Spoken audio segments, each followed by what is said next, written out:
Alright, let's go back to the start. Alright, this is my showcase. So let's get started. So this is my topic. I'm doing 8th grade social studies. I cannot pronounce this next word for the life of me. I don't know why. Autonomous. I think maybe right, wrong. I don't know. This is homework. So we're doing a learning target of students will analyze the cause and effect of a significant historical event and evaluate their perspectives of different groups involved in the event. So this is my choice board. They are going to write an essay. Sorry, I kind of ahead of myself. The choice board has 9 different options. It has no tech, some tech, half no tech.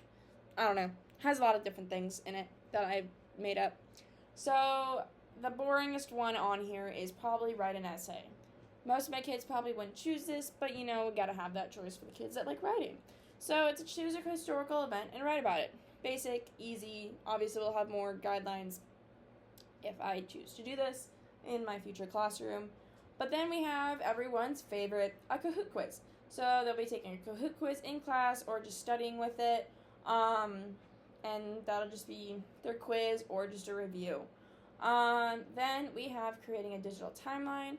They will be creating a digital timeline of an historical event. So if say they chose World War I, they would have to create that World War I timeline. So it would basically be from the start of World War I to make it start all the way to the ending and whatever's in between.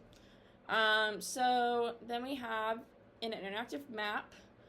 They would look at a place on Google Earth and make a presentation about it and what they see. So say if they went to the grounds of World War I or World War II or the Civil War or the Cold War or whatever, and they see monuments or artifacts or trenches or whatever left behind from that historic event, they would mark it, and make a presentation about it. Then we would have a debate presentation. This is one of the fun ones. They would basically choose an event, choose a side. If it happened, if it didn't happen, then they would debate about it. Half the class would choose one side, half the class would choose another.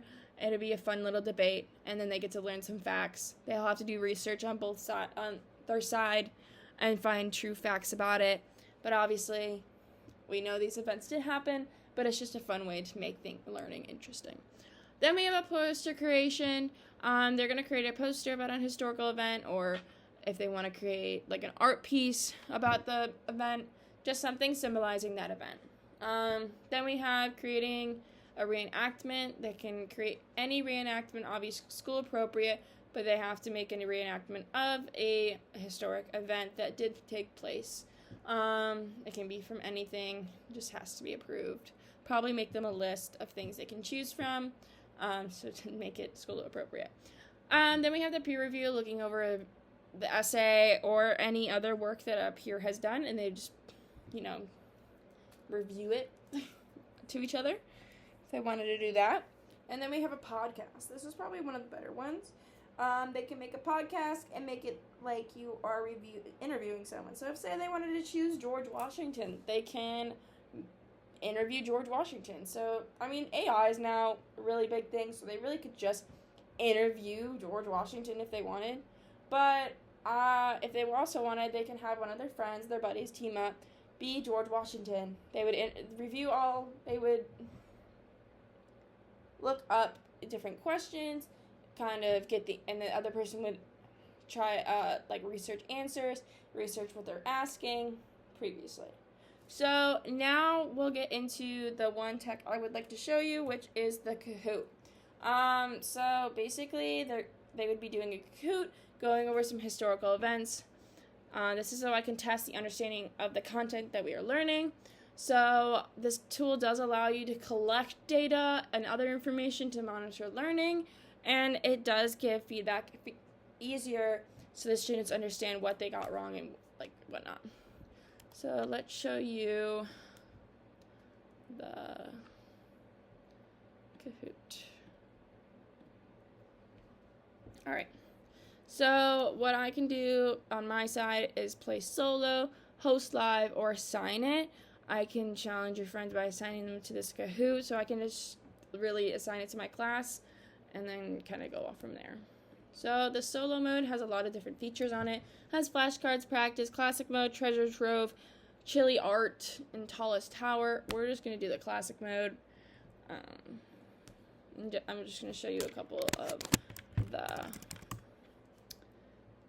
questions and basically kind of show you how it works.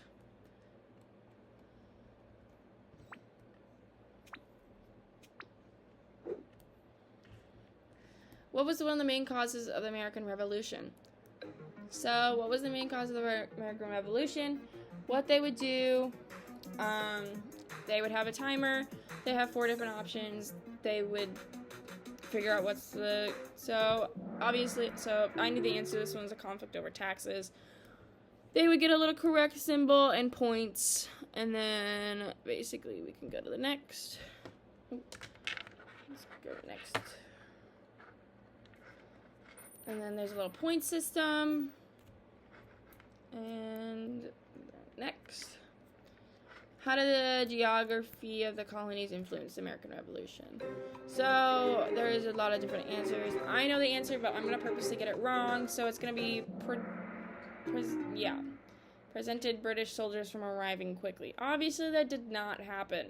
So it was made it easier for colonists to mobilize. So it'll just tell me that I got it wrong.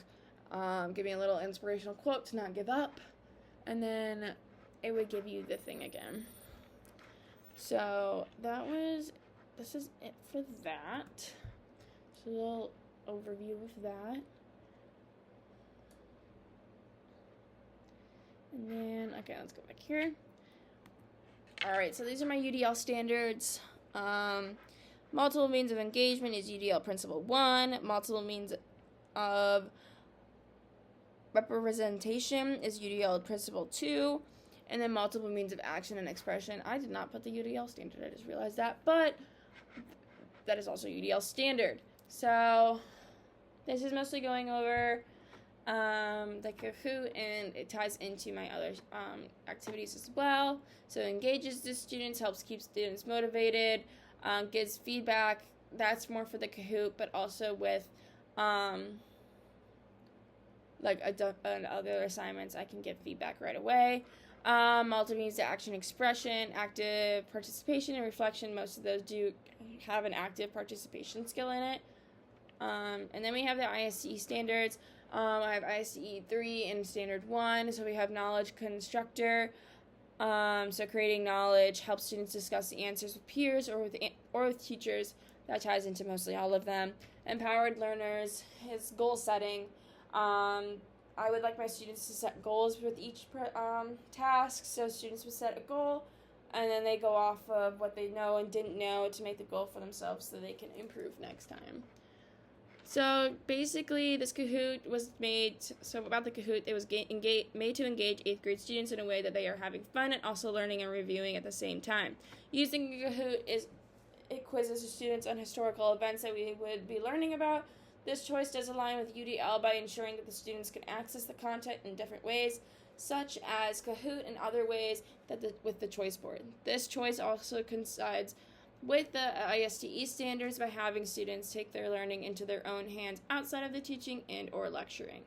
I have through this project learned how to engage the learners and make the activities more enjoyable. These activities will engage the students to hopefully want to learn more about the content. In the future, I would like to implement these strategies into my future classroom as I will be teaching social studies, and hopefully the students will enjoy it as much as I had planning it. And then that is it. So thank you for watching my showcase.